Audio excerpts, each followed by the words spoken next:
ஒரு அணி தேர்தலை சந்தித்தாகணுமா இல்லையா? நியாயமா நடந்தா பரவாயில்லைங்க. ஒரு இடைத்தேர்தல் நியாயமா நடந்தா பரவாயில்ல. இந்த இடைத்தேர்தலுக்காக பார்த்தீங்கன்னா, ஆளுங்கட்சி 1 மாசமா எங்கேயும் எந்த வேலையும் செய்யல. எல்லாம் எம்எல்ஏ, எம்பி, அமைச்சர்கள் அங்க தொகுதியில தெரு தெருவா போய் காசு குடுத்துட்டு இருக்காங்க.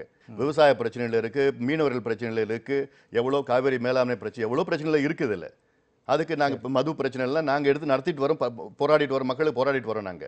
அதனால எங்களை நேரத்தை ஒரு இடைத்தேர்தல் யார் ஜெயிச்சாலும் ஆட்சி அப்படிதான் இருக்க போறது. சரி, ஆட்சி மாற்றம் இடைத்தேர்தல்களில் பாமக போட்டியிடாது, அது ஒரு பாலிசி அப்படி நாங்க எடுத்துக்கலாமா? ஒரு நம்பிக்கை இல்லாம அதனால என்னைக்கு நியாயமா நடக்குதோ அந்த இடைத்தேர்தல் நாங்க போட்டிட்டு போறோம். நாங்க நியாயமா நடக்க போறல. இதுக்கு ஒரு வழி நான் சொல்றேன். நான் இதுக்கு என்ன மாற்று வழினா, இந்த இடைத்தேர்தலில் 2 கட்சியும் காசு கொடுக்க போறாங்க. ஒன்னு 10,000 ரூபாய் ஓட்டுக்கு முடிவு பண்ணிட்டாங்க ஆளுங்கட்சி.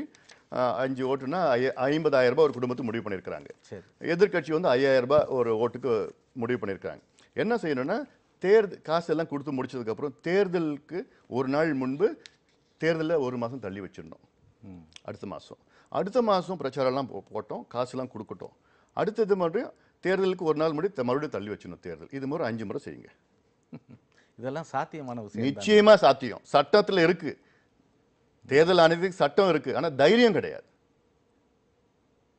அந்த தைரியம் யாருக்கு வரணும்? தேர்தல் ஆணையத்துக்கு வரணும். நான் சொல்றேன், ஆண்மை இல்லாத ஒரு தேர்தல் ஆணையம் தமிழ்நாட்டில் இருக்கு.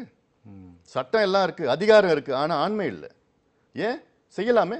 நீங்க 4 முறை தேர்தலை தள்ளி வைங்க, காசு கொடுத்து முடிச்சதுக்கு அப்புறம் தேர்தலை தள்ளி வைங்க, ஒரு நாளுக்கு முன்னாடி தள்ளி வைங்க. அடுத்தது ஆட்டோமேட்டிக்கா அடுத்த 5வது முறை தேர்தலில் ஒண்ணுமே நடக்காது. காசு கொடுக்க முடியாது. காசு கொடுத்து முடிச்சுட்டு இருப்பாங்க. 2வது தள்ளி வச்சுடுவாங்க, அந்த பயத்துல எது காசு கொடுக்கணும் இருப்பாங்க. அப்ப நியாயமா நடந்துட்டு. சரி, உங்க பார்வையில் ஆர்கே நகர்ல யார் வெற்றி பெறுவார்னு நினைக்கிறீங்க? யார் வெற்றி பெற்றாலும் ஒன்றும் பிரயோஜனப்பட போறது கிடையாது. பிரயோஜனம் இல்லை அப்படிங்கிறது வேற விஷயம்.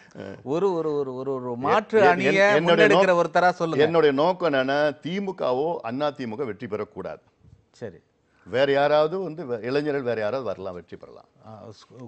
வெற்றி பெற அளவுக்கு குறிப்பிட்டு சொல்லும்படியான இளைஞர்கள் களத்தில் இருக்கிறதா நினைக்கிறீங்களா? இருக்கிறாங்க, இளைஞர்கள் இருக்கிறாங்க. அதுல இளைஞர்களுக்கு நல்ல ஒரு நேர்மையான நாணயமான இளைஞர்கள் மக்கள்